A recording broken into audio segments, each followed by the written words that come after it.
हम लोग श्रीमद् भगवद गीता के 10वें अध्याय के 11वें श्लोक को पढ़ रहे हैं और ये हमारा परम भाग्य है। क्यों परम भाग्य है? देखिए, अगर हम लोग आज की बात करें, रोज ही कर रहे होते हैं, आज जुटे नहीं होते गीता को पढ़ने के लिए, तो इस समय तो निश्चित हम भगवद गीता नहीं पढ़ रहे होते। एक दूसरा, हमें कोई मिल भी नहीं रहा है गीता पढ़ने पढ़ाने के लिए।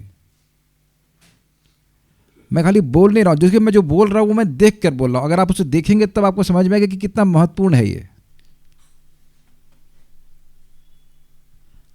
एक होता है ना कि कोई चीज़ आपको बहुत ज़्यादा चाहिए और वो मिलती ही नहीं है मार्केट में, ये तो बहुत होता है, नहीं मिलती तो ऑनलाइन ही अवेलेबल होती है, ऑनलाइन ही। हाँ, एक कठिनाई ये है कि ऑनलाइन ऑर्डर करते हो 4 दिन 5 दिन आध लगता है, लेकिन ये तो तुरंत मिल रही है कथा। No, why should I not come to give class and to receive class. कितना अमेजिंग है। प्रभुपाद जी इस बात को कहते हैं, ये जो भगवान की चर्चा है ये कोई सामान्य चर्चा नहीं है। ये 9वें अध्याय में हम सुन चुके हैं। है बहुत आसान कार्य, लेकिन बताइए क्या किसी और तपस्या को ऐसा कहा है भगवान ने कि मैं ऐसा वो तपस्या कर रहा है, ये तपस्या कर रहा है, उसके हृदय के ज्ञान को मैं नष्ट करता हूं? नहीं करते भगवान, ऐसा नहीं करते। सर फोड़ लो, नहीं करते। क्या श्लोक है वो भूल रहा हूं। तपंति तापय पतंति पर्वतात् अटंतु तीर्थानि वदंतु वादै। तुम जितना चाहो तपस्या कर लो, तुम पर्वतों से कूद जाओ, तुम बहुत सारे वाद विवाद कर लो और बहुत सारे तीर्थों में भ्रमण भी कर लो, विना हरिम विना नैव मृतिम तरंती। श्रीधर स्वामी कोट करते हैं श्लोक को। बिना हरि की कृपा के व्यक्ति इस मृत्यु संसार को नहीं पार नहीं पा सकता। और यहाँ भगवान कह रहे हैं कि उन लोगों पर ही कृपा करने के लिए मैं उनके हृदय से अज्ञान को नष्ट करता हूँ जो भगवान की कथा में संलग्न होते हैं। पहले आप ये विचार कीजिए ये विचारने वाली बात है कि मान लो ये सुन लिए होते कि भगवान की कथा जिसको सुनता है उसके हृदय में भगवान सारा ज्ञान स्वयं नष्ट कर देते हैं, तो आपके मन में क्या आता? कथा कहाँ मिलेगी? नहीं। किसी चीज़ का महात्म्य सुनते हैं तो सोचते हैं ना कि ये वस्तु हमें कैसे प्राप्त होगी अगर वो हमारे लिए लाभकारी हो तो। अग्रीड? कोई चीज़, ये इंटरेस्टिंग है, अगर कोई चीज़ अच्छी है लेकिन हमारे काम की नहीं तो उसे मतलब नहीं है। यानी कि वह व्यक्ति जो अपने हृदय को अज्ञान को नष्ट करना चाहता है उसके लिए भगवद गीता उपयोगी है। अग्रीड? मानते हैं ना इस बात को? जो व्यक्ति अपने हृदय को शुद्ध करना चाहता है उसके लिए कितना सरल उपाय है। सरल उपाय क्यों है? क्योंकि सारा कॉन्ट्रैक्ट भगवान को दे दिया गया है। आपको और मुझको अपने हृदय को शुद्ध करने के बारे में सोचने की जरूरत ही नहीं है, उस सेंस में कि कैसे होगा। केवल आप भगवान के बारे में श्रवण कीर्तन करें, भगवान स्वयं कह रहे हैं कि वह स्वयं ही नष्ट कर देंगे। और आप जीवन में देखेंगे, ये प्रैक्टिकल देखेंगे कि आपकी हमारी दृष्टि परिवर्तित हो रही है। जैसे मैं कल बिजली की दुकान पे गया तो पहले जब मंदिर में हम सेवा करते थे तो रिपेयर एंड मेंटेनेंस की सेवा थी, तो वहाँ पे जिस व्यक्ति से हम डील करते थे उसकी अब फोटो लगी है। समझ गए ना मैं क्या कह रहा हूँ? जो वहाँ के इंचार्ज थे, उस दुकान के डीलर थे, उनकी फ़ोटो लगी हुई है, लेकिन जो उस फोटो के आगे खड़े हैं उनको ये क्लिक नहीं कर रहा कि एक दिन उनकी भी फ़ोटो टंग जाएगी। पश्यन् अपि न पश्यति, लेकिन भक्तों को दिखता है। आज सुबह उठते ही मुझे बहुत सुंदर रिफ्लेक्शन आया था। कुछ हमेशा एक काइंड ऑफ गिफ्ट देते हैं भगवान सुबह, कि हमारी लाइफ एक कंटिन्यूम है। जैसे यात्रा होती है ना, ट्रेन की यात्रा में तो कुछ लोग साथ में आते हैं, फिर कुछ समय के लिए रहते हैं, फिर वो उतर जाते हैं अपने स्टेशन पे, फिर आप आगे चलते हो, फिर कुछ लोग आ जाते हैं। फिर मान लीजिए जब यहाँ से जा रहे हैं आप लट से कन्याकुमारी, तो बीच बहुत सारे लोग आएंगे कि नहीं? सभी लोग तो साथ में जाएंगे नहीं। इसका मतलब ही नहीं खराब बर्ताव करते हैं, but can we see with that mood of detachment? मेरी बात समझ रहे हैं? लेकिन जगत में लोग घर परिवार आदि में आसक्त होकर बिल्कुल भूल जाते हैं कि भक्ति करना मुख्य कार्य है।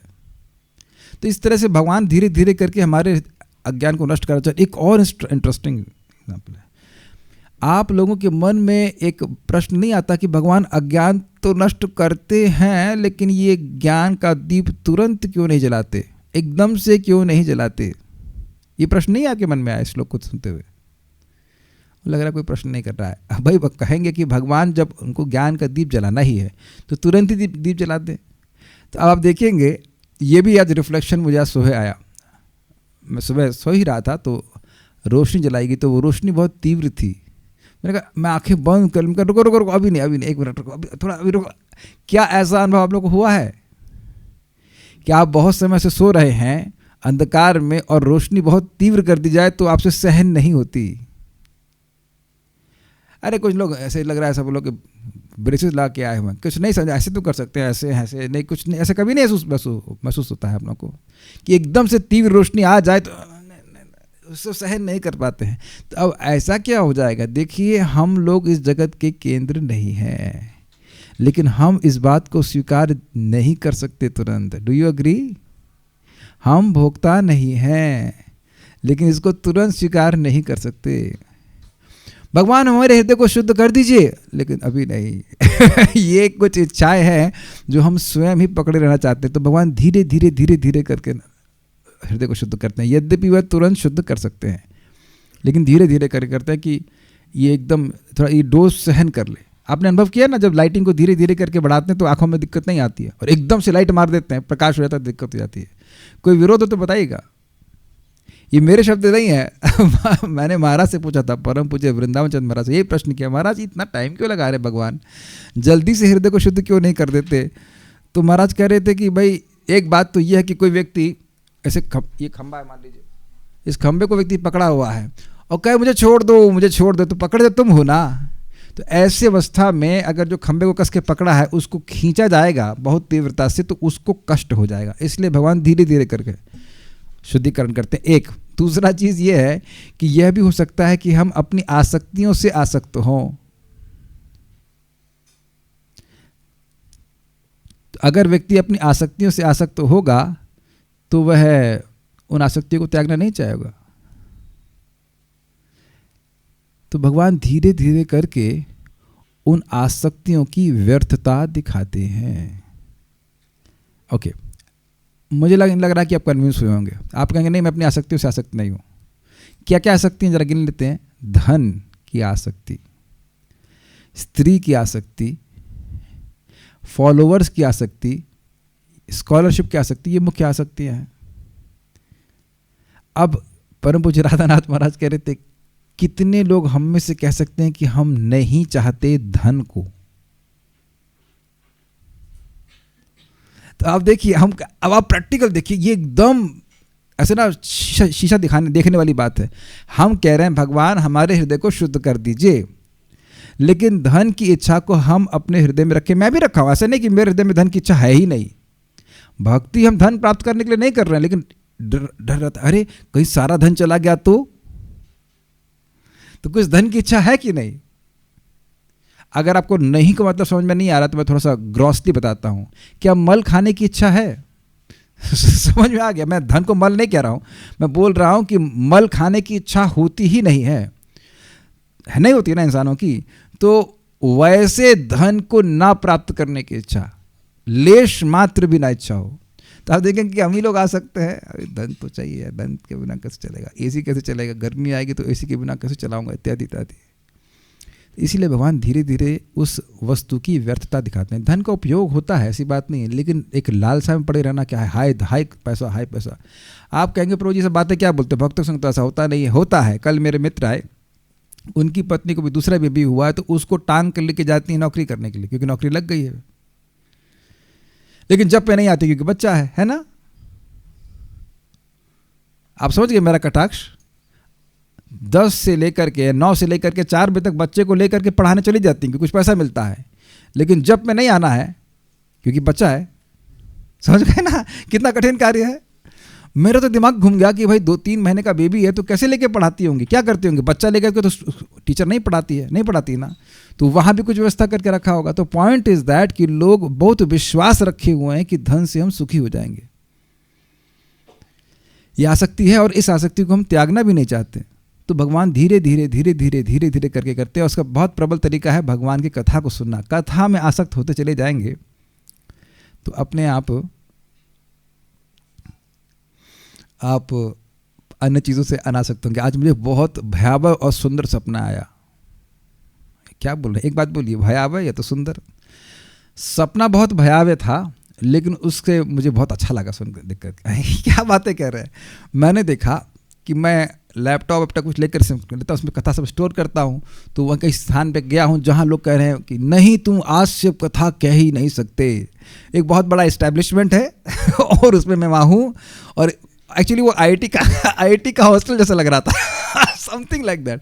तो वहाँ पे हूँ और मैं भाग रहा हूँ कि नहीं नहीं, मैं मेरे लैपटॉप मेरा सारा कंटेंट खो जाएगा, तो मैं कैसे कथा करूँगा। और भाग रहा हूँ। अल्टीमेटली कोई मित्र आया, वो हमारे इस्कॉन का एक ब्रह्मचारी था राधा माधव प्रभु को मैंने देखा, कहा प्रभु जी उस रास्ते से निकल जाइए।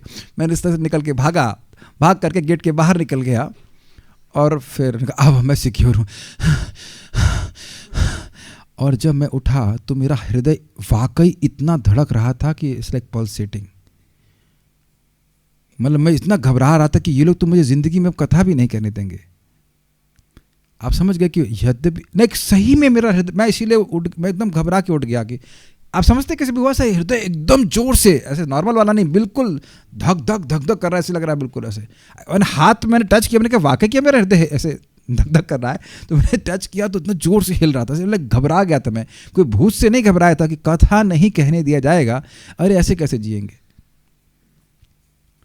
तब मैंने कहा यद्यपि भाई कथा तो सपना भयावह था, लेकिन शिक्षा ने एक बड़ा अच्छा लगा कि कम से कम कुछ तो कथा में आ सकती है। कि डर रहे कि सपने में भी डरते हैं कि कथा नहीं कहने को मिलेगा तो कितना भयावह हो जाएगा। यद्यपि हृदय की आसक्तियां पूरी नहीं गई, लेकिन कुछ कथा में आसक्ति बनी है। भगवान की बात बोलने में अच्छा लगता है। सपने में भी अगर इस प्रकार का डर है तो मतलब वास्तविकता में भी है ना। मैं क्यों कह रहा हूं, कथा सुनते सुनते सुनते भगवान में आसक्त होते होते व्यक्ति अपने आप ही इन वस्तुओं में निरासक्त हो जाएगा। मतलब धन आएगा तब भी कोई हर्ष नहीं, जाएगा तब भी कोई दुख नहीं, विषाद नहीं। Is it okay?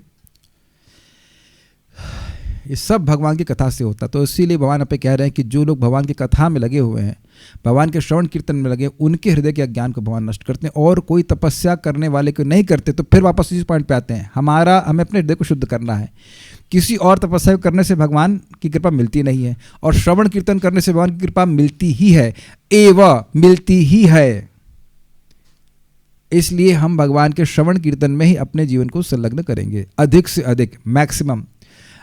परम पूज्य भक्ति विज्ञान महाराज कहते हैं, जप करो, थक जाओ तो कथा सुनो, थक जाओ तो फिर जप करो, फिर थक जाओ तो फिर कथा सुनो। और एग्जैक्टली हम लोग यही कर रहे हैं।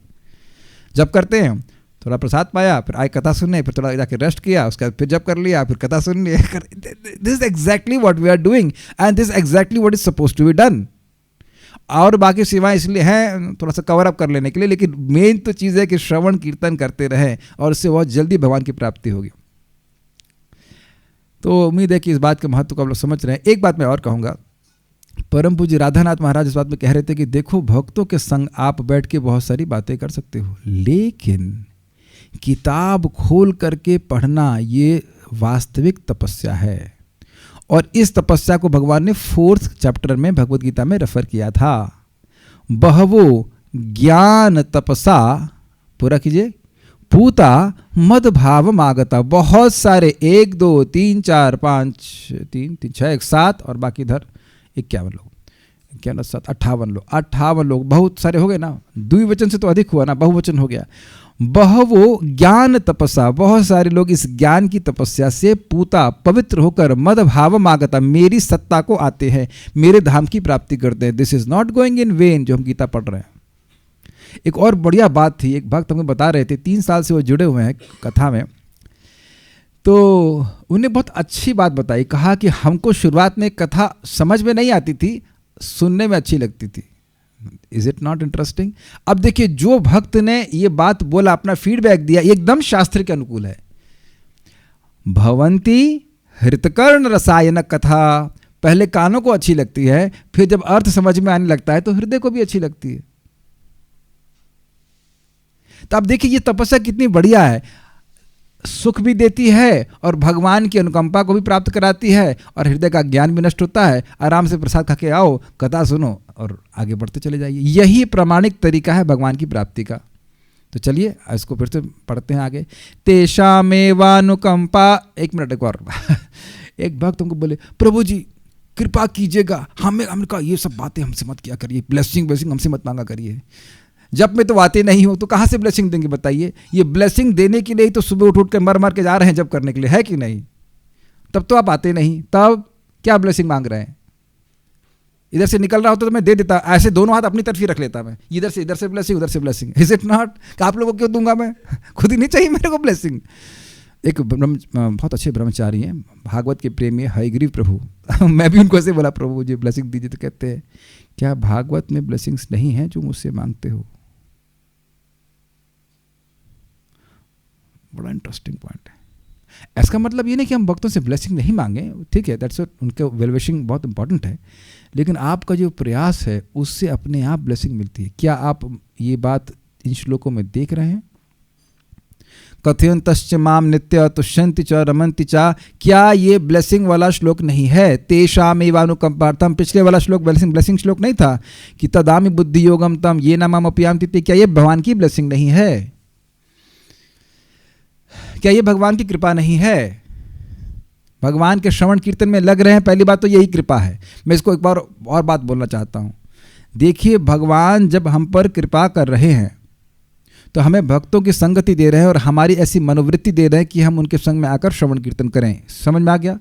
तो जब हम इस कृपा को समझ करके कृतज्ञता से, भाई ये तो भगवान ने बड़ा उपकार किया है, व्यक्ति उसको स्वीकार करता है, अर्थात श्रवण कीर्तन करता है, तो भगवान की कृपा और होती है, और अधिक श्रवण कीर्तन करने का मौका मिलेगा और अच्छे से बात समझ में आएगी। यही भगवान के प्रति प्रेम बढ़ाने का तरीका है। Is it okay? मैं समझा पाया? जब भगवान कृपा कर रहे हैं तो दिखने का सामर्थ्य तो होना चाहिए कि भगवान कृपा कर रहे हैं। जैसे देखिए भाई, विद ऑल ड्यू रेस्पेक्ट, धाम में बहुत सारे लोग रहते हैं, सब लोग तो जप नहीं कर रहे होते, इसलिए उनका अभी सामर्थ्य नहीं हुआ एटलीस्ट ऐसा इस समय कि वे देख सके कि भाई भगवान विष्णु की कृपा, भगवान विष्णु की इच्छा के बिना कोई व्यक्ति एक क्षण के लिए भी यहाँ नहीं रह सकता। ये सत्य है, उनकी कुछ कृपा है, सब कुछ भगवान की कृपा है, तो वह लोग रह रहे हैं, लेकिन अभी वह सामर्थ्य नहीं जुटा पाए कि यहाँ क्या कार्य करना चाहिए जिससे बहुत बड़ा लाभ हो जाए। रहना भी भक्ति है, ठीक है, लेकिन वहाँ अब और वहाँ रह करके अब भक्ति करो, जब करो, भागवत पढ़ो, तो फिर तो कहना ही क्या ना, वो देखने का सामर्थ्य अभी नहीं जुटा उन लोगों का। आप मेरी बात समझ पा रहे होंगे? मैं निंदा नहीं कर रहा हूँ, एक पॉइंट ऑफ ऑब्जर्वेशन है कि भाई हमें कृपा मिल रही है, हरे कृष्ण मंत्र मिला हुआ है, भक्तों की संगत मिली हुई है, उसको जो पकड़े, अरे ये तो मेरे पे लाभ हुआ है, ये तो बहुत बड़ा लाभ हुआ मुझको, तो उसको वह अप्रिशिएट, अगर अप्रिशिएट कर पाया तो उसको वह क्या कैसे क्या capitalize, I don't know how use कर पाएगा उसको, मतलब यूटिलाइज, यस, उस कृपा को यूटिलाइज कर पाएगा कि देखो मुझे मनुष्य का देह प्राप्त है, मुझे भक्तों की संगत प्राप्त है, गीता भागवत सुनने का ये सुविधा प्राप्त है, घर बैठे बैठे सुन सकते हैं, नित्य सुन सकते हैं, और रोज सुनने से ही मेरे अनर्थ नष्ट हो ही रहे हैं, भगवान का प्रेम प्राप्त हो ही रहा है, तो अब और क्या इसको इस्तेमाल का मतलब है कि जैसे हम यहाँ क्लास सुनने आए तो बहुत सारे वक्त मैं देख रहा हूँ बिल्कुल एक निष्ठ होकर सुनते हैं, दिस इज वेरी नाइस। ये दिखा रहा है कि भगवान ने जो आप पर कृपा करी है उसको आप वैल्यू करते हो। Do you appreciate this point? मैं समझा पा रहा हूँ, नहीं समझा पा रहा हूँ? यहाँ भाई मैं नहीं कह रहा कि वीडियो ऑफ करके नहीं सुन सकते हो, लेकिन जो लोग वाकई वीडियो ऑन करके कर रहे हैं तो इसका मतलब ये तो नहीं कि खाली बैठे हो, कुछ है ही नहीं और कुछ करने के लिए, बट वो समय निकाल करके सुनने आए तो समझ रहे ना कि ये बहुत मूल्यवान वस्तु दी जा रही है ना? ये बात है। और जब ऐसा किया जाता है तो भगवान की और कृपा मिलती है, और कृपा मिलती है। और कृपा का स्वरूप क्या है? अज्ञान से जनित जो अंधकार है, स्वरूप का अज्ञान है, वह सब भगवान प्रकाशित करते हैं। अब बोलते हैं मेरे श्लोक को, तेषामेवानुकंपार्थम अहम अज्ञानजं तमः, तेषामेवानुकंपार्थम अहम अज्ञानजं तमः, नाश्याम्य आत्मभावस्थो ज्ञानदीपेन भास्वता, नाश्याम्य आत्मभावस्थो ज्ञानदीपेन भास्वता। एक बहुत भोला भाला प्रश्न, प्रभु जी जो ब्रज में नहीं रह रहे हैं उनके ऊपर कृपा नहीं है भगवान विष्णु की? अच्छा अच्छा, ये प्रश्न कहाँ किया जा रहा है? ये प्रश्न ऑस्ट्रेलिया से किया जा रहा है। अच्छा अच्छा अच्छा, ऑस्ट्रेलिया से किया जा रहा है, ठीक है। कहाँ किया जा रहा है? गीता क्लास में किया जा रहा है। अच्छा अच्छा, जो गीता क्लास सुनते हैं उन पे कृपा नहीं होती। देखो हद हो गई। क्या कृपा का यही स्वरूप है? आपके सामने श्लोक लिखा है, भगवान को आप बोलते हो कृपा नहीं करते, चश्मा पहना है क्या? आपके सामने लिखा है तेषामेवानुकंपार्थम, जो मेरी गीता भागवत को सुनते हैं उन पर कृपा करने के लिए अहम हद हो गई, भगवान तो गुस्सा हो रहे हैं भगवान कह रहे तुम्हारे सामने श्लोक लिखा है, दिखाई नहीं पड़ रहा है आपको? पश्चान न पश्यति। भाई समझने का प्रयास कीजिए। एक बात बहुत अच्छे से, प्रश्न बड़ा जबरदस्त है, वस्तुतः भगवान की कृपा है क्या? भगवान की कृपा वह है कि हम लोग जो है भोग से विरक्त होकर के भगवान के उन्मुख हो जाएं, ये कृपा है।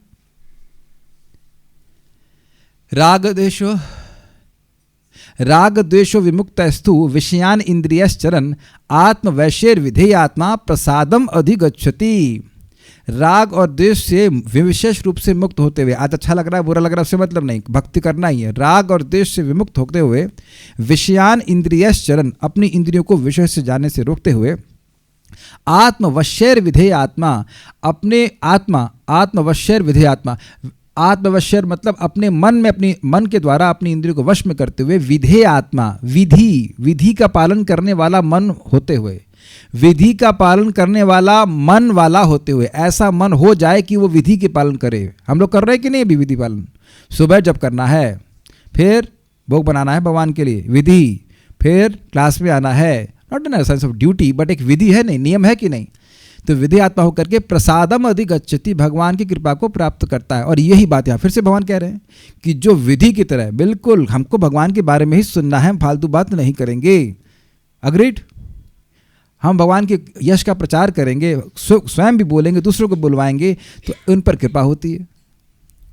देखिए आपने सीधे से सुना नहीं, मैंने ये कहा, ये शास्त्र कह रहा है मथुरा महात्म्य में, यहाँ कोई भगवान की इच्छा के बिना नहीं रह सकता है।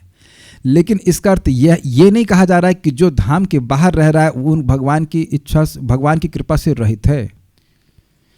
भगवान महाराज जी समझा रहे थे इसको, 8वें अध्याय का श्लोक था गीता का, तस्यहं सुलभ पार्था नित्य युक्तस्य योगिनः यो माम स्मरति नित्यशः। जो लोग रोज ही मेरा स्मरण करते हैं उनके लिए मैं बहुत सुलभ हूँ। क्या श्लोक है वो? इसकी शुरुआत कैसे होती है?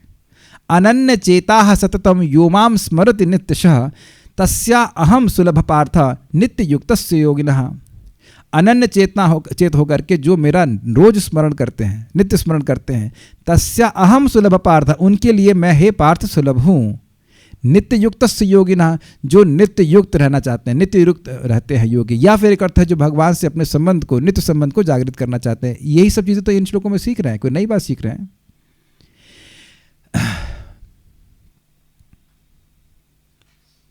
अगर कोई व्यक्ति, प्रश्न आ जाएगा कि भगवान सुलभ कैसे हो जाएंगे? भगवान तो वेदेशी दुर्लभ है, वेद में भी दुर्लभ हैं, तो भगवान कैसे सुलभ हो जाएंगे? तो देखिए समझने का प्रयास कीजिए, भगवान अंदर है कि नहीं? भगवान अंदर है, लेकिन कोई व्यक्ति अंदर है तो उसके पास ये प्रीरोगेटिव है कि वह अंदर से दरवाज़ा खोले या ना खोले। अगर वह आपको देखना चाहता है, मिलना चाहता है, तो दरवाज़ा खोल देगा, और नहीं तो वह नहीं खोलेगा। आपको ये समझ में आ रहा है कि ये बात इस श्लोक से संबंधित है? नाश्यामी आत्मभावस्थो ज्ञान दीपे न भास्वता। उनकी बुद्धि के कमरे में मैं बैठा हूं और उस कुंडे को मैं खोलता हूं ताकि वो मुझे देख सके। Can you see that? Let's start again. तेषामेवानुकंपार्थम अहम अज्ञानजं तमः। तेषामेवानुकंपार्थम अहम अज्ञानजं तमः। नाश्याम्य आत्मभावस्थो ज्ञान दीपेन भास्वता। नाश्याम्य आत्मभावस्थो ज्ञान दीपेन भास्वता। तेषाम एवा, उन पर ही अनुकंपार्थम, अनुकंपा करने के लिए। दूसरा, तेषाम अनुकंपार्थम एवा, उन पर अनुकंपा करने के लिए ही। तीसरा, तेषाम अनुकंपार्थम अहम एवा, उन पर अनुकंपा करने के लिए मैं ही, कोई और नहीं। अज्ञान जम तमः, अज्ञान से उत्पन्न तम यानी अंधकार को नाशयामी, नष्ट करता हूँ। कैसे नष्ट करते हैं? आत्मभावस्थ। कल इसकी व्याख्या नहीं हो पाई कि भाई आत्मभाव का क्या मतलब है। आत्मभाव का अर्थ बुद्धि की वृत्ति कैसे हो गई, समझने का प्रयास करें। आत्मा शब्द के 7 अर्थ होते हैं, तो उसमें अर्थ है एक परमात्मा, एक अर्थ हो गया जीवात्मा, एक अर्थ हो गया बुद्धि, मन, शरीर, ऐसे करके संकल्प बहुत सारे होते हैं। तो यहाँ पे आत्मा का अर्थ बुद्धि लग गया है, बुद्धि के भाव में स्थित होकर के। ज्ञान दीपे न भास्वता, ज्ञान के दीप से उसको प्रकाशित कर देता हूँ। अगर ये बात आपको ऐसे नहीं समझ में आ रही है तो जरा दूसरी तरह से सोचिए। क्या आप ऐसे किसी रिश्तेदार को जानते हैं अपने या जानकार को जो कृष्ण भावना को बिल्कुल स्वीकार नहीं करता है? तो आप ये बताइए कि भाई आप भी हैं, वह भी है, तो आपको तो बात समझ में आ रही है, तो उसको बात क्यों नहीं समझ में आ रही? अब समझ में आ रहा है कि क्यों समझ में नहीं आ रही है? क्योंकि भगवान ऐसी बुद्धि उसको नहीं दे रहे हैं। तो प्रश्न होगा कि वह क्यों नहीं दे रहे हैं? क्योंकि वो लेना नहीं चाहता, सिंपल। आप आगे 13वें अध्याय में देखेंगे, बहुत सिंपल है। क्षेत्रज्ञ है भगवान, वहाँ श्री कृष्ण, हम जीवात्मा, और क्षेत्र है ये शरीर। तो भगवान कहते हैं एतद मद, मेरे भक्त इसको बड़ी आसानी से समझ लेते हैं। तो आप कहेंगे ये तो बड़ा आसान बात है, इसमें भक्त होना क्या बड़ी बात है? जो अभक्त है वह तो यही मानता रहेगा कि मैं ही क्षेत्रज्ञ हूं सभी का, मैं ही भगवान हूं। उसको ये समझ ही नहीं आएगा कि भगवान और मुझ में अंतर है। नहीं आता ना? ईश्वर निराकार है। आप देखेंगे बुद्धि इतनी जड़ होती है लोगों की, बस यही बोलते रहेंगे ईश्वर निराकार है, ईश्वर निराकार है। आप लोगों को डिफिकल्टी नहीं लगती? कभी नहीं प्रीचिंग किया किसी को आपने? जो इस बात में अड़ जाए कि ईश्वर निराकार है, ईश्वर निराकार है, उसको ये बात समझ ही नहीं आएगी कि भगवान, वो ईश्वर भगवान श्री कृष्ण है जो कि अनुकंपा करते हैं अपने भक्तों पर। हम लोग की मात्रा मतलब भौतिक जगत में कम है, मात्रा नहीं बोले, संख्या जो इस बात को समझते हैं कि कृष्ण भगवान है, बहुत कम है। और हम भक्तों में भी इन श्लोकों को समझने वाले लोग और कम हैं। ये देखने का सामर्थ्य है। आप इस्कॉन मंदिर में भी जाइए, घूमिए, बहुत सब प्राय लोग बोल देंगे कि कृष्ण भगवान है, लेकिन क्या इस तरह से वह श्लोक को भी समझते हैं? With all due respect, they are devotees, but क्या वह भगवद गीता की इस बात को समझते हैं? नहीं समझते हैं, इसीलिए तो पता नहीं क्या क्या बातें करते रहते हैं। भक्त होने के बाद भी भगवान में कन्फ्यूजन रखते हैं।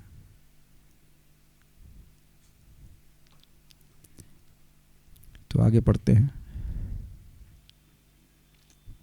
सारार्थ वर्षणी, यदि अर्जुन कहे कि, अब थोड़ा सा टॉपिक जरा अद्भुत जा रहा है। यदि अर्जुन कहे कि विद्यावृत्ति के बिना कोई आपको किस प्रकार प्राप्त कर सकता है, अतः वे विद्या के लिए यत्न करेंगे ही, तो इसके उत्तर में श्री भगवान कहते हैं नहीं नहीं। ये लिंक थोड़ा समझें। देखिए होता क्या है, जो माया है उसके 3 विभाग हैं, विद्या शक्ति, अविद्या शक्ति और उपादान। कुछ याद हो रहा है शब्द? पहले भी बोल चुका हूं। उपादान मतलब हो गया प्रधान, तो उससे सारी वस्तुओं का मटेरियल आता है। उपादान से महतत्व से सूत्र तत्व और बहुत सारे तत्व निकल करके अहंकार से फिर सृष्टि होती है।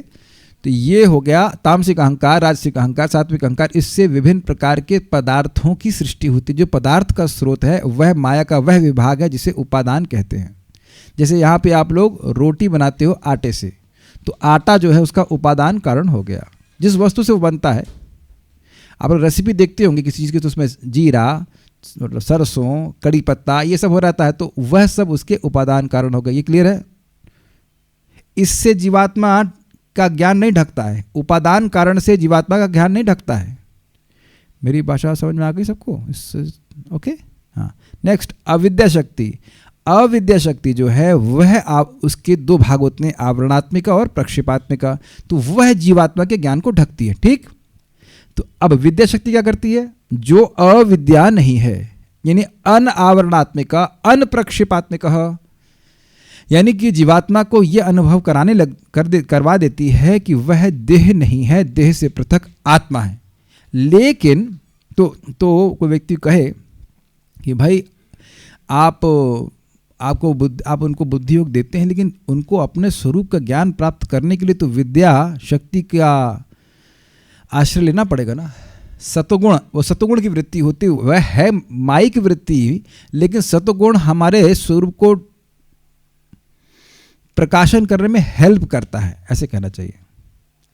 यह भावना हो जाती है या समझ में आने लगता है कि मैं देह नहीं हूं। जैसे मैं एग्जाम्पल दे रहा हूं, सोक्रेटस एग्जाम्पल आप जानते हैं।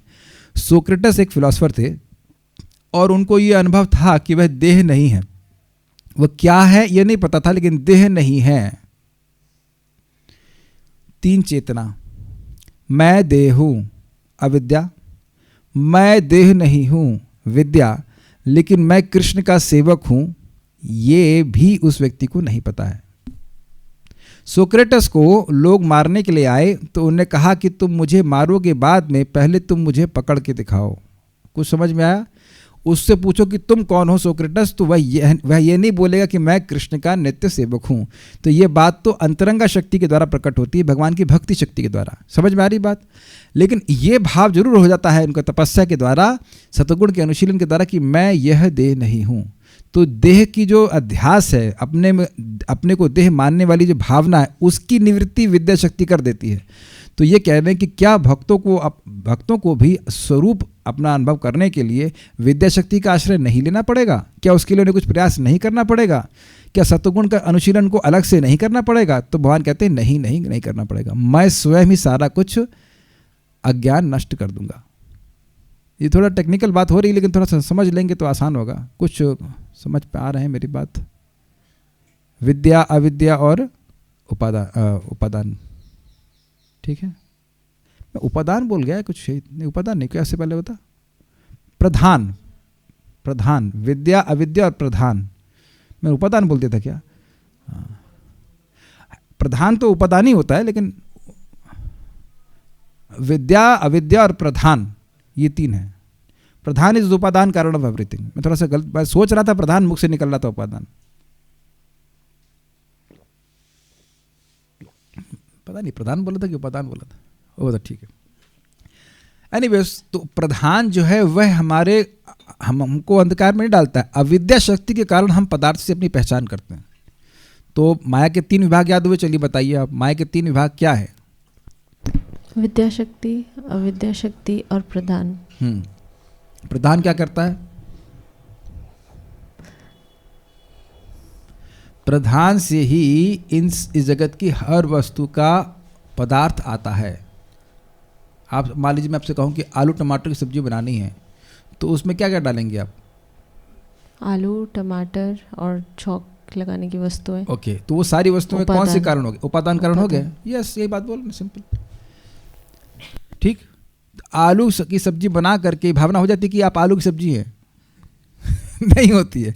तो इस जगत की वस्तुएं होने से वो वस्तुएं हमें अज्ञान नहीं भर देती हैं। वो अविद्या शक्ति वह भावना कर देती है कि मैं यह देह हूँ। वो अविद्या शक्ति के कारण है, वो ढक देती है हमको। और अविद्या शक्ति क्या करती है? उस आवरण को हटा देती है, लेकिन स्वरूप का बोध नहीं करा पाती, क्योंकि वह भी मायिक शक्ति है, सतोगुण की वृत्ति है। उससे यह विद्या, यह ज्ञान तो हो जाता है कि मैं देह नहीं हूं, लेकिन भगवान से मेरा क्या संबंध है यह नहीं समझ में आता। ठीक है, प्रधान, आलू टमाटर नहीं समझ में आएगा प्रधान। मैं ये बता रहा हूं कि माया की 3 विभाग होते हैं। तो यहां पे विद्या शक्ति आई, तो उसको समझाने के लिए मैंने बोला कि विद्या शक्ति, अविद्या शक्ति और प्रधान क्या होता है, इसलिए सब प्रधान की बात समझाई। नहीं तो विद्या शक्ति क्या होती है लोग समझ नहीं पाते। यहां विद्या शक्ति का मतलब भगवान की अंतरंग शक्ति नहीं है। ठीक है, मैं केवल अपने अनन्य भक्तों पर किस प्रकार कृपा करता हूं यह बात कह रहा हूं, योगी इत्यादि के लिए नहीं। क्या मतलब हुआ?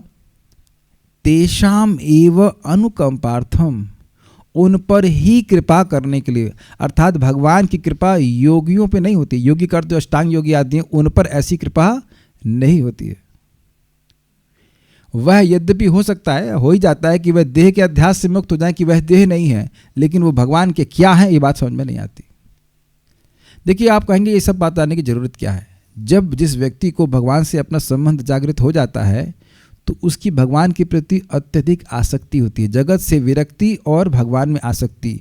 तपस्वी और योगियों की जगत से विरक्ति होती है, लेकिन भगवान में आसक्ति नहीं होती। तो जो भगवान से मिलने वाला सुख है वह नहीं मिलता। दूसरा बात ध्यान दीजिए कि जीवात्मा अणु है, तो जीवात्मा को अगर अपना अनुभव होगा तो वह सुख दुख से मिश्रित तो नहीं है, लेकिन असीमित नहीं है, क्योंकि जीवात्मा स्वरूपतः अणु है।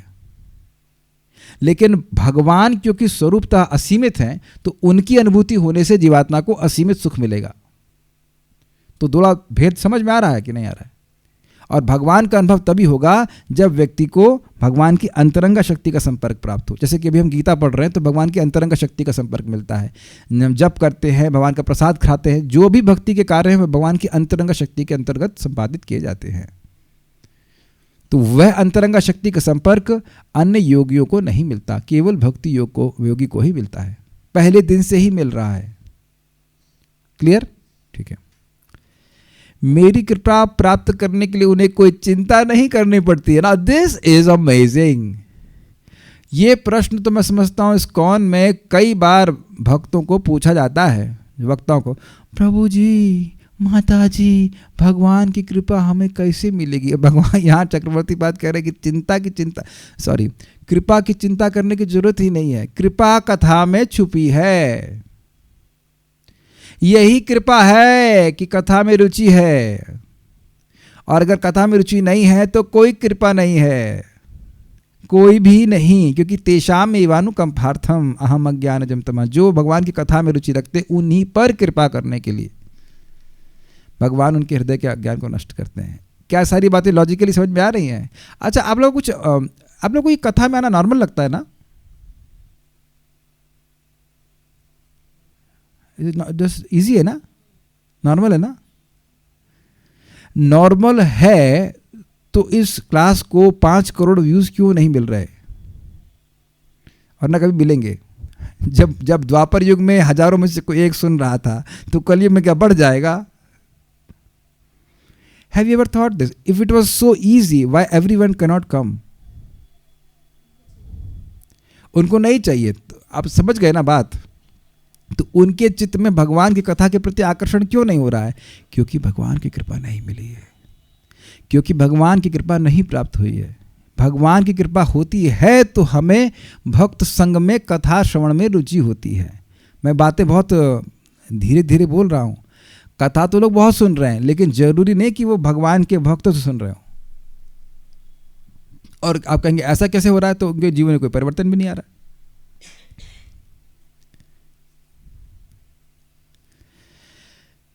जैसे आप कोई महा अमृत पी रहे हो, तब चिंता करते हैं, अरे भैया हमारा रोग कैसे टलेगा, हमारा रोग कैसे कटेगा।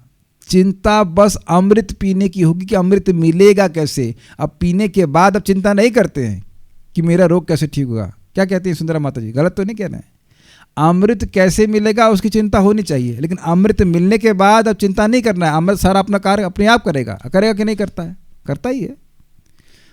मेरी कृपा प्राप्त करने के लिए उन्हें कोई चिंता नहीं करनी पड़ती, क्योंकि वे किस प्रकार मेरी अनुकंपा प्राप्त करेंगे इसके लिए मैं ही यत्नशील रहता हूं। This is amazing, this is really amazing. भगवान जुटे पड़े हैं आपके ऊपर कृपा करने के लिए। भाई जैसे मान लीजिए बच्चे होते हैं, अब बिल्कुल अपने को एकदम नर्सरी का बेबी माना, लगते बड़े क्यूट हैं सब बच्चे। यहाँ पे सब बहुत प्यारे प्यारे बच्चे आ गए अपना बस्ता टांग कर गीता सुनने के लिए। You should always see that you are a small boy. Rosie come on, yes, this is from Chaitanya Charitamrita. Mahaprabhu Sanatan Goswami और हरदास ठाकुर जी कहते हैं, तुम लोग मेरे सामने बच्चे के समान हो। ओए हरदास ठाकुर जी बच्चे कम ऑन, यस। तो भगवान के सामने तो सारे भक्त छोटे बच्चे ही है ना। तो छोटे बच्चों को क्या खिलाना है, कब क्या देना है, बाल जन्म घुट्टी देनी है कि क्या देना, उसकी चिंता माँ करती है कि बच्चा करता है? बच्चा बोले, माँ आपने मुझे बाल जन्म घुट्टी नहीं पिलाई। बताइए कोई बच्चा आज तक, पुष्प सिंगल माता जी, आपके बच्चे बोले बचपन में कि बाल जन्म गुट्टी मम्मी कब पिलाओगी? उन्हें कहाँ पता। बच्चा रो भी रहा होता, दे मालिश दे मालिश दे मालिश। अरे हमारा बच्चा बीमार हो जाएगा, गाय का दूध ये करना वो करना। तो कितना इंटरेस्टिंग है कि अपने को केवल जन्म लेना है भक्ति में, मतलब जिंदा बने रहना है ना। उसी बच्चे का ध्यान रखा जा सकता है ना जो जिंदा हो। तो भगवान के श्रवण कीर्तन में लगे रहिए, तो भगवान कृपा अपने आप भी करते रहेंगे, और कुछ सोचने की जरूरत नहीं है आपको। Is it not like, English में कहूँगा, डैम ईजी। अब किसी की बुद्धि में ये भी ना हो तो क्या करें? परम पूज्य राधानाथ महाराज 3 घंटा प्रवचन करें, मतलब ये नॉर्मल है महाराज के लिए, कोई बड़ी बात नहीं है। तो एक व्यक्ति क्लास के बाद आया, Maharaj please give me your mercy, Maharaj आप अपनी कृपा हम पर दीजिए। तो महाराज बोले, what do you think I was doing for last 3 hours? पिछले 3 घंटे से आप क्या सोचते हैं मैं क्या कर रहा था? कृपा ही तो दे रहा था। तो लोग तो समझ ही नहीं पाते कृपा का मतलब क्या है, कृपा का स्वरूप क्या है। बहुत सिंपल है, कृपा अगर भगवान की होगी तो हमारा ज्ञान नष्ट होगा। कैसे नष्ट होगा? भगवान स्वयं नष्ट करेंगे। आप कथा सुनते चले जाइए। अच्छा ये बताइए, सब थ्योरी है कि आप लोग स्वयं अनुभव करते हैं कि कथा के बाद हम अपने को फ्रेश अनुभव करते हैं, प्रबोधित अनुभव करते हैं, है कि नहीं? तो उसमें ऐसा भी नहीं है कुछ कि हम अनुभव नहीं कर पा रहे हैं। आत्मभावस्थ अर्थात उनकी बुद्धि वृत्ति में स्थित होकर ज्ञान रूप दीप से हृदय के अंधकार को दूर कर देता हूं, अर्थात एकमात्र मुझे प्रकाशित करने वाला होने के कारण ज्ञान सात्विक नहीं अपितु निर्गुण है। थोड़ा समझने का प्रयास कीजिए। ये जो भगवान ज्ञान देते हैं, ये दिव्य ज्ञान है, ये ट्रांसेंडेंटल नॉलेज है, ये भगवान की अंतरंगा शक्ति की वृत्ति है, स्पिरिचुअल एनर्जी और संवेद शक्ति कह सकते हैं, जिसके द्वारा भगवान का अनुभव होता है। जो व्यक्ति सतोगुणी ज्ञान का अनुशीलन करता है, तपस्या आदि करता है, वह व्यक्ति भगवान का अनुभव प्राप्त नहीं कर सकता। उसको यह अनुभव हो सकता है कि वह आत्मा है, लेकिन यह अनुभव नहीं होता कि भगवान कौन है। इससे पहले, मतलब भक्ति में आने से पहले मुझे रुचि थी योगियों के ऊपर कुछ पुस्तक पढ़ने के लिए, पता नहीं क्यों थी, लेकिन आयंगर और ये वो, एक भी व्यक्ति भगवान का नाम नहीं लेता। वो एब्सोल्यूट ट्रूथ और ये और वो बोलेंगे, लेकिन एक भी व्यक्ति भगवान का नाम नहीं बताता कि कृष्ण भगवान हैं। ऐसा नहीं कि उन्हें कोई अनुभूति नहीं होती, कुछ ना कुछ तो अनुभूति होती होगी, लेकिन जब भगवान की अनुभूति होती तो वो बताते ना भगवान कौन है। जैसे प्रभुपाद जी को भगवान की अनुभूति हुई तो वो बता रहे हैं कि भगवान श्री कृष्ण भगवान है। सिंपल है ना? तो उन लोगों को भी भाई कुछ सतुगुण का अनुशीलन करते हैं, कुछ करते हैं तो ठीक है, वो कुछ अपने को देह से पृथक देख पाएंगे, लेकिन भगवान का अनुभव नहीं कर पाएंगे। तो ये जो ज्ञान भगवान दे रहे हैं, भगवान स्वयं दे रहे हैं, तो ये भगवान के द्वारा अपनी अनुभूति दे रही। ज्ञान का मतलब जिससे किसी वस्तु को जाना जाए, तो भगवान कह रहे हैं कि मैं ऐसा ज्ञान दे रहा हूँ, ज्ञान दीपेन भास्वतः, मतलब मैं ऐसा ज्ञान प्रकाशित कर रहा हूँ जिसकी तरफ वह मुझको समझ सकें, भगवत अनुभव को प्राप्त कर सके, ये अर्थ। तो श्रवण कीर्तन के द्वारा ही भगवत अनुभव प्राप्त होगा। इसको आप प्रथम स्कंद के दूसरे अध्याय में देखना। विद्यते हृदय ग्रंथि छिद्यन्ते सर्व संशय क्षीयन्ते चास्य कर्माणि दृष्टैवात्मनीश्वर।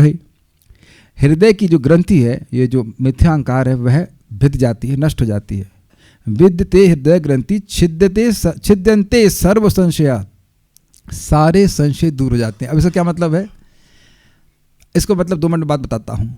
छिद्यन्ते सर्व संशया क्षीयन्ते चास्य कर्माणि, और सारे कर्म बंधन नष्ट हो जाते हैं। दृष्ट एव आत्मन ईश्वरे, व्यक्ति आत्मनि अर्थात आत्मा में, स्वयं में, ईश्वर अर्थात भगवान को देख पाता है।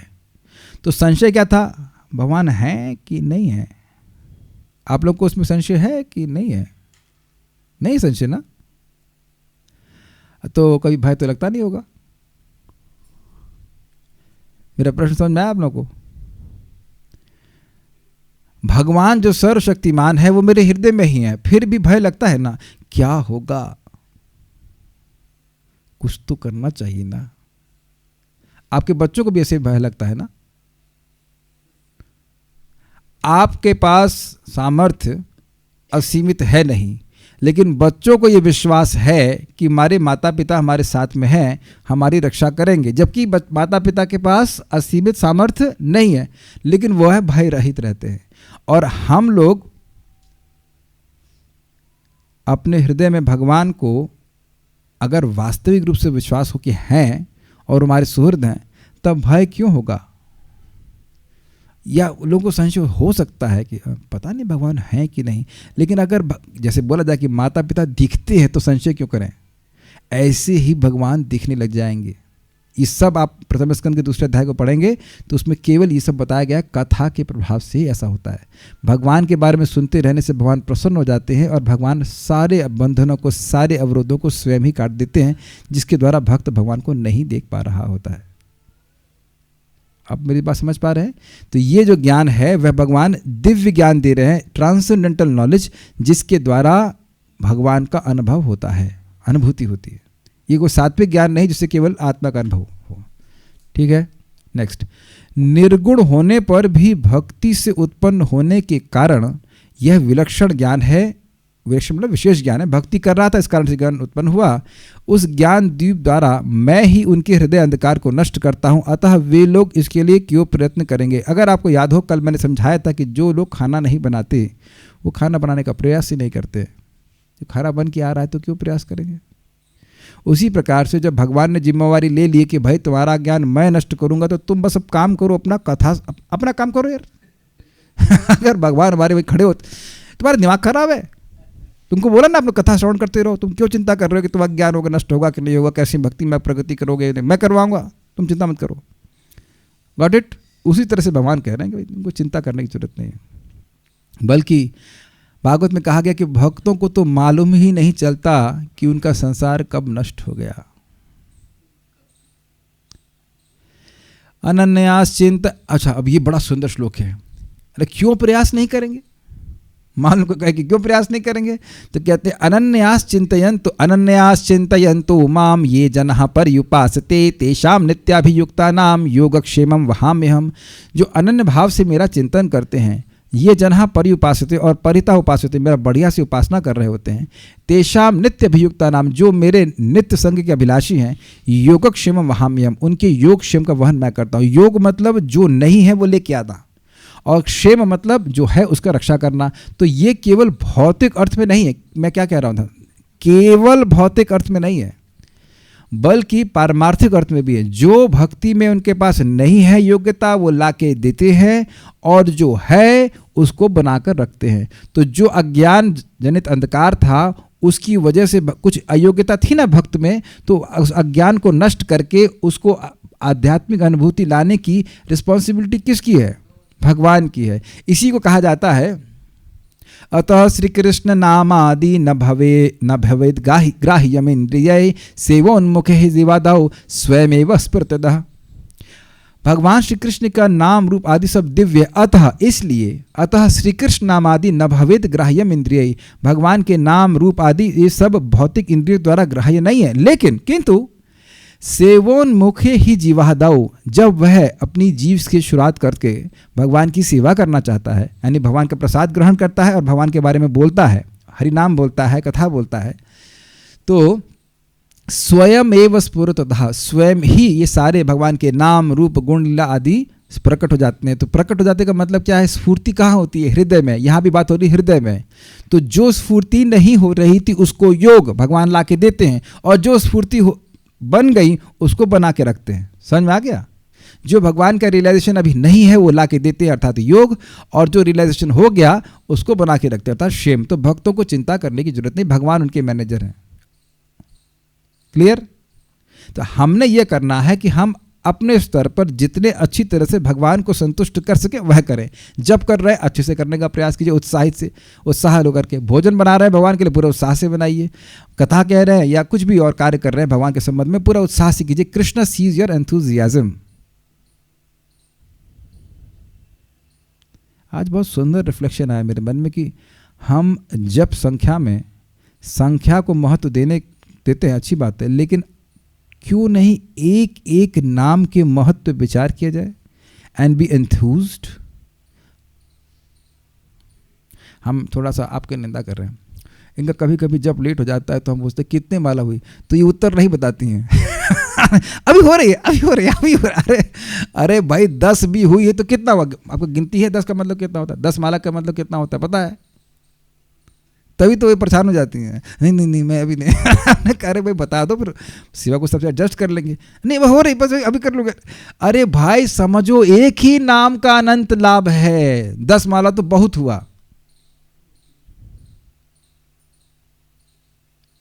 समझ आ रहा है बात? हाँ, अब सुबह सुबह कर लेंगे, अच्छे से हो जाएगा। लेकिन मैं खाली बोल रहा हूँ, आप मेरी इस भाषा को समझ पाए? Instead of worrying about all the rounds you are doing या नॉट डूइंग व्हाटएवर, आपने जितने कर लिए उस पर तो सुखी होइए कि 2 माला, 1 माला, 4 माला। भैया एक नाम भी कोई भगवान का बोल रहा है तो असीमित लाभ मिल रहा है उसको, सीमित समय में असीमित लाभ। Be happy with it and chant more. अब मेरी बात समझ रहे हैं? खूब बढ़िया से भक्ति करनी चाहिए पूरे आप। हमारा काम है खूब, जितना हमारे पास सामर्थ्य, जितना हम कर सकते हैं वो ऐसे करें। बाकी तो भगवान कृपा करने पर तुले हुए हैं। भगवान की कृपा अपने भक्तों पर कृपा करने से नहीं अघाती। ये समझ नहीं आएगा। अब माता जी लोग समझ पाए होंगे, घर में कोई वैष्णव आते हैं, भक्त आते हैं, तो आप खिलाने से अघा जाते हैं। अघाना समझते हैं? और खिलाओ, 2 रोटी और ले लीजिए। फिर महाराज बड़ा विरोध करते हैं, कोई माता जी प्राय बोलेंगी हमारे हाथ से ले लीजिए, तो महाराज कहते तुम्हारे हाथ से अमृत गिरता है तुम्हारे हाथ से ले लें। लेकिन आप देखें कि प्रेम होता है तो और खिला लीजिए, और खिलाइए, और खिलाइए। हम सभी में ऐसा होता है। Is it not amazing my dear devotees कि यहाँ दिख रहा है कि भगवान तुले हुए हैं, अनुग्रह कातर, भगवान अनुग्रह करने के लिए कातर हैं। कुछ सुनाई पड़ रहा है मैं क्या कह रहा हूं? Krishna is eager to bestow mercy. उनको आग्रह है, हमसे कृपा ले क्यों नहीं रहा है? ये नहीं कि बहुत ले गया मेरे पास खाली हो गई है ना। जो जो देखिए, जो जो अनुभूतियां हमको हमारे पास नहीं है वो भगवान को पता है, हमको तो पता भी नहीं कौन सी अनुभूति नहीं है इज इट नॉट? तो भगवान व्यवस्था करेंगे, भगवान व्यवस्था करेंगे वो सारी अनुभूति आए, लेकिन अपना काम अपने को करना है, भगवान की बात को सुनना है। ठीक है? जो सर्वदा मेरे प्रति एक निष्ठ है उनका योग क्षेम मैं ही वहन करता हूं, गीता 9.22 की इस उक्ति के अनुसार उनके व्यवहारिक अर्थात भौतिक और पारमार्थिक सभी भारों को मैंने ही वहन करना स्वीकार किया है। उपर्युक्त 4 श्लोक श्री गीता के सारभूत श्लोक के रूप में विख्यात हैं और सभी जीवों के तापहारी तथा सर्वमंगलकारी हैं। ये 4 श्लोक आपने सुने, 8, 9, 10, 11, ये सब गीता के सारभूत हैं। अच्छा, ये दिख रहा है कि ये तापहारी हैं। ये जब श्लोक चर्चा कर रहे हैं तो कुछ ताप कम होता हुआ अनुभव हो रहा है, कुछ परेशानी की कैसे कृपा मिलेगी, क्या होगा, मैं भक्ति में कैसे आगे प्रगति करूँगा, ये सब बातें कुछ इस प्रकार के ताप नहीं कम होते महसूस हो रहे हैं कि हाँ भगवान का श्रवण कीर्तन कर रहे हैं, एग्जैक्टली वही कर रहे हैं जो भगवान चाहते हैं, तो क्यों नहीं भगवान की कृपा होगी? यही कृपा है कि हम एग्जैक्टली वही कर रहे हैं जो भगवान चाहते हैं। कैच किया? ठीक है। और सर्व मंगलकारी है। क्यों मंगलकारी हैं? जो हमारा, जिससे हमारा परम मंगल होगा वह उसकी प्राप्ति का सरल सहज उपाय भगवान यहाँ स्पष्ट बता रहे हैं। एक भक्त हमारे सामने बैठे राजकुमार, वो बड़ा मजेदार बात कहे कि भाई देखिए, अन्यत्र से महाराज लोगों का संग तो वर्षा के समान होता है, कभी होती है कभी नहीं होती है, महाराज लोगों की संगत नहीं मिल पाती है, लेकिन यहाँ तो रोज कथा हो रही है और ये हम सबका भाग्य है कि हम लोग कर पा रहे हैं। यहाँ कोई अपेक्षा भी नहीं कि बहुत भीड़ हो और उसके बाद कथा हो, नहीं, भक्तों का सहज रुचि है और हम लोग कथा कर पा रहे हैं। This is our great fortune. मैं फिर एक बात आप लोगों का ध्यान आकृष्ट करना चाहता हूँ, even if you get 1 person, कि आपको एक व्यक्ति भी मिला भगवान के बारे में बात करने के लिए, तो समझ लीजिए कि कृपा का द्वार पूरा खुला हुआ है आपके लिए। शुरू हो जाइए भगवान के बारे में बोलने के लिए, क्योंकि भगवान को तो केवल एक ही व्यक्ति मिला सुनाने के लिए, है ना अर्जुन? आपके पास तो बहुत सारे लोग हैं। Is it not? कोई प्रश्न है? देखता हूं। एक भक्त कह रहे हैं कि भय काफ़ी हद तक कंट्रोल हुआ है, तो वेरी गुड। मैं ये नहीं कहना चाह रहा था कि भगवान का कोई भी अनुभव आपको हृदय में नहीं, ऐसा बात नहीं थी, लेकिन कुछ तो संशय बना रहता है नहीं है, क्या होगा इत्यादि इत्यादि, लेकिन क्रमशः ये कम होता जाता है। आपसे बहुत डर लगता है मुझे। अच्छा ये बताइए, मेरी शक्ल रावण से मिलती है कि हिरण्यकशिपु से या कुंभकर्ण से या एनी अदर असुर, कालनेमी या कंस? पता नहीं क्यों डर लगता है। हम तो अब किसी को डांटते भी नहीं है भाई, प्लीज़ बताओ कब डांटा? डांट भी नहीं रहे तब भी डर लगता है, ऐसा तो नहीं कर रहे हैं।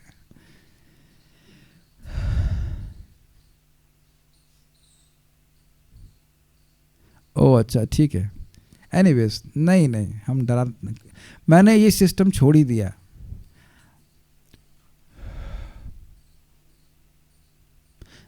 एक रेस्टोरेंट खोला गया है तो जो लोग भूखे होते हैं वो आते हैं, है ना?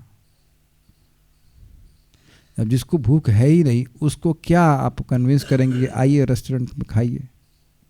जो भूखा होता है वो तो दौड़ करके आता है, जल्दी बनाओ जल्दी बनाओ जल्दी बनाओ जल्दी, और जो उसकी भूखी नहीं है उसका क्या करेंगे? नहीं नहीं नहीं नहीं नहीं।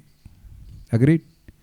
पहले मैं यही गलती कर रहा था। आई don't know whether it was wrong और राइट, बट मैं लोगों के पीछे काइंड ऑफ लगा रहता था, आइए आप क्यों नहीं आ रहे क्लास में, जो भी कारण है। तो अब मैं थोड़ा सा इस मामले में मतलब भूख नहीं लग रही तो ठीक है हम वो मैस वाले बन गए मैस वाले समझते हैं कॉलेज में मैस वाला होता है ना, वो लगा देता सब खाना लगा देता, इसको आना खाओ इसको नहीं खाना मत खाओ, क्या कर सकते हैं। या अपना डिवोटी किचन खोल दिया, फ्री कथा चल रही, कोई दिक्कत नहीं, जिसको अच्छा लग रहा है सुनने में आएगा। मैं अपना भाग्य मानता हूँ कि मुझे आप जब सब लोग भक्त मिल गए हैं इनकी रोज़ कथा सुनने का आग्रह है, और उससे बहुत बड़ी कृपा मेरे पर बरस रही होती कि मैं गीता को भागवत को पढ़ पाता हूँ। देखिए ये सारी टीकाएं मैंने पढ़ी नहीं है, एंड आई जस्ट जिस तरह से पढ़ाने के लिए मैं पढ़ता हूँ वैसा मैं कभी पढ़ने के लिए नहीं पढ़ता, कभी नहीं पढ़ सकता। मुझे मैं मान लेता कि सही है, मैं इस सारार्थ वर्षनी को 2 जगह से पढ़ा, भानु महाराज जी का अनुवाद है वह भी पढ़ा, हिंदी का अनुवाद भी पढ़ा, उसमें कुछ संस्कृत भी देखी। इतना कौन देखता है अपने लिए? तो ये मत सोचिएगा कि मैं जैसे बस ऐसे आके बोल देता हूँ। इसको आप जानते हो, शायद नहीं जानते कि हम एक चीज़ को ऐसे नहीं बस पास कर दिया और आगे पढ़ाने के लिए। इससे मेरा बहुत बड़ा लाभ होता है, बहुत बड़ा लाभ होता है। तो ये आप लोग आशीर्वाद देने के लिए मेरे आ जाते हैं, ये चलो चलो उसका उद्धार करना, चलो चलो चलो मिलकर उद्धार करेंगे उसका, कुछ गीता के बोलेगा, and this way I get benefited so much. मैं एक बात बोल कर रुकूंगा, हमको बहुत अच्छी लगी, हम बोल देना किसकी बात।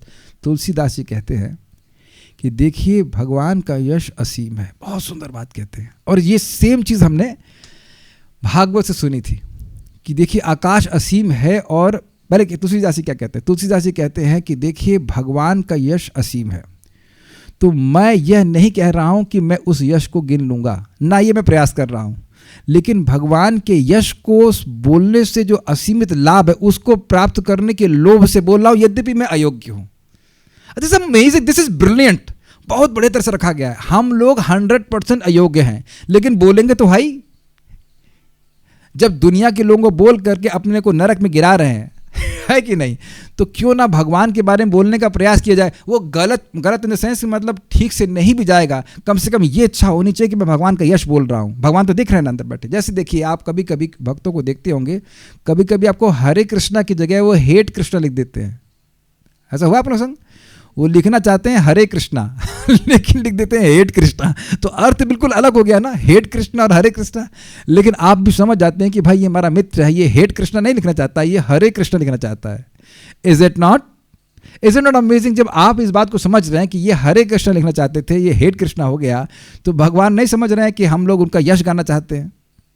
This is very nice. और भगवान ऐसे प्रसन्न हो जाते हैं, हम लोग पर आशीर्वाद होता है। सब भक्तों से निवेदन है, अरे भाई यूट्यूब पे ना चालू हो पाओ, बच्चों को पढ़ाओ, या कोई एक मिल जाए तो उसे पढ़ाओ। और अच्छा एक और बात, मान लीजिए आपको पढ़ाना प्रचार करना नहीं आता। अब एक बात सुनिए, मज़ेदार ज़बरदस्त बात, बहुत ज़बरदस्त बात।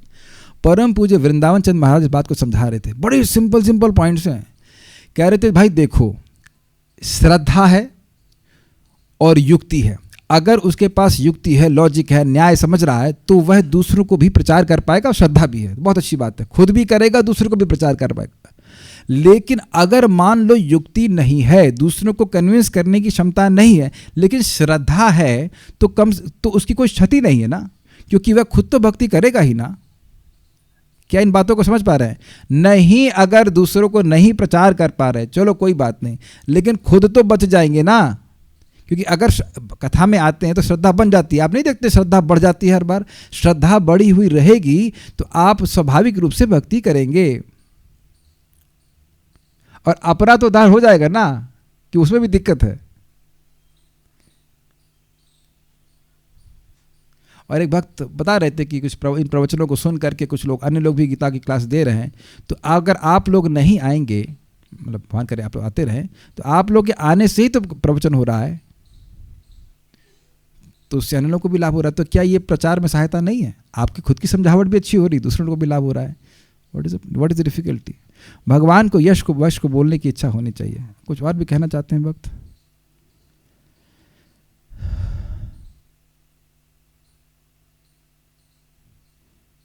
और तो कुछ नहीं कहना चाहते, सो विल स्टॉप हियर। कह रहे हैं जब से मैं जुड़ा हूं तब से जब मॉर्निंग में हो जाता है। अंत तक जुड़े रहिए, अंत तक। ओके, हरे कृष्णा।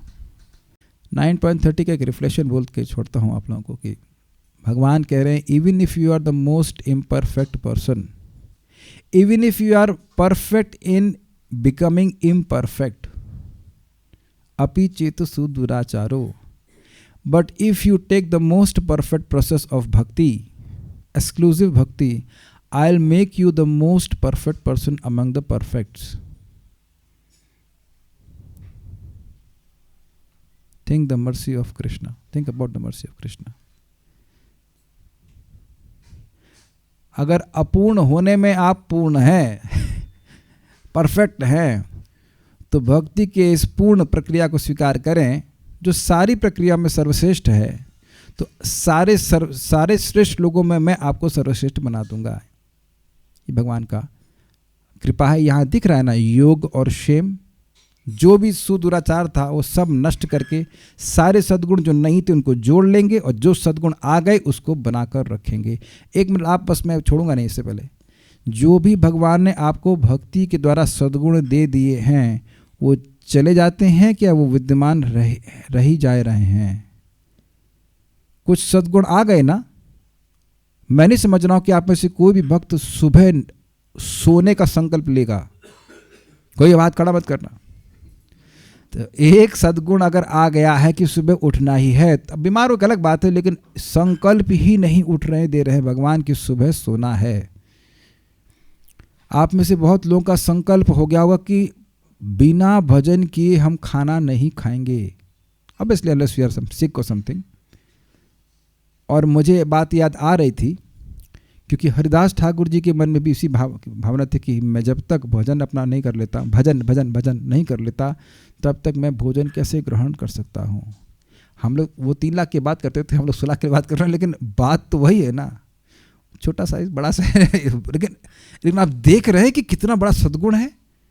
हम भोजन नहीं ग्रहण करना चाहते, हम लोग नहीं करना चाहते जब तक हमारा 16 माला ना हो जाए। मतलब जो लोग कर पा रहे वो नहीं भी कर पा रहे तो ठीक है, कोई बात नहीं, लेकिन सामान्यतः मैं देख रहा हूँ कि भक्तों का ऐसा संकल्प रहता है कि जब तक हमारा 16 माला नहीं होगा कैसे भोजन कैसे करेंगे, सुबह क्यों नहीं उठेंगे। तो आप देखें कि जो सद्गुण आ गया भक्तों में वह भगवान स्थिर करते रहे हैं, नहीं कर दे रहे। जो चीज़ आपके संग घटित होती है, जो गीता में लिखा है, तो उसमें फिर गीता पे विश्वास हो जाता है, हाँ ये तो मेरे संग हो रहा है भाई। Okay, Hare Krishna, thank you.